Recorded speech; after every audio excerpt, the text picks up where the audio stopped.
गंगा के किनारे एक वन में एक खरगोश रहता था। उसके 3 मित्र थे, बंदर, सियार और ऊदबिला। चारों ही मित्र दानवीर बनना चाहते थे। एक दिन बातचीत के क्रम में उन्होंने उपोषित के दिन परमदान का निर्णय लिया, क्योंकि उस दिन के दान का संपूर्ण फल प्राप्त होता है। ऐसी बौद्धों की अवधारणा रही है। उपोषित बौद्धों के धार्मिक महोत्सव का दिन होता है। जब उपोषित का दिन आया तो सुबह सवेरे सारे ही मित्र भोजन की तलाश में अपने अपने घरों से बाहर निकले। घूमते हुए ऊदबिलाव की नजर जब गंगा तट पर रखी 7 लोहित मछलियों पर पड़ी तो वह उन्हें अपने घर ले आया।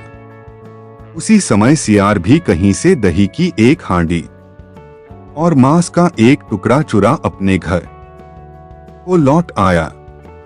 उछलता कूदता बंदर भी किसी बाग से पके आम का गुच्छा तोड़ अपने घर ले आया। तीनों मित्रों ने उन्हीं वस्तुओं को दान में देने का संकल्प लिया, किंतु उनका चौथा मित्र खरगोश तो कोई साधारण प्राणी नहीं था।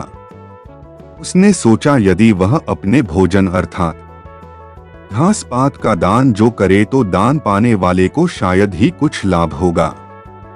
अतः उसने उपोषित के अवसर पर याचक को परम संतुष्ट करने के उद्देश्य से स्वयं को ही दान में देने का निर्णय लिया।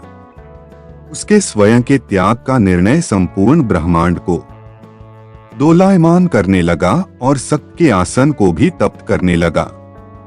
वैदिक परंपरा में शक को शुक्र या इंद्र कहते हैं। शक ने जब इस अति अलौकिक घटना का कारण जाना तो सन्यासी के रूप में वह उन चारों मित्रों की दान परायणता की परीक्षा लेने स्वयं ही उनके घरों पर पहुंचे।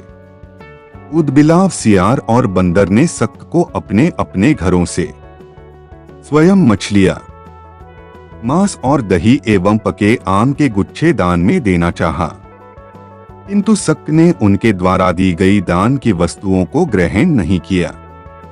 फिर वह खरगोश के पास पहुंचे और दान की याचना की।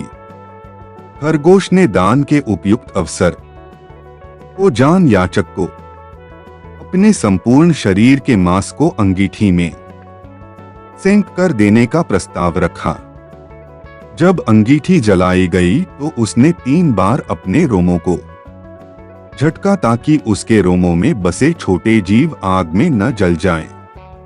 फिर वह बड़ी शालीनता के साथ जलती आग में कूद पड़ा। शक उसकी दानवीरता पर स्तब्ध हो उठे। चिरकाल तक उसने ऐसी दानवीरता न देखी थी और न ही सुनी थी। हाँ, आश्चर्य, आग ने खरगोश को नहीं जलाया क्योंकि वह आग जादुई थी। शक के द्वारा किए गए परीक्षण का एक मायाजाल था। सम्मोहित शक ने तब खरगोश का प्रशस्ति गान किया और चांद के ही एक पर्वत को अपने हाथों से मसल चांद पर खरगोश का निशान बना दिया और कहा, जब तक इस चांद पर खरगोश का निशान रहेगा तब तक हे खरगोश, जगत तुम्हारी दान वीरता को याद रखेगा।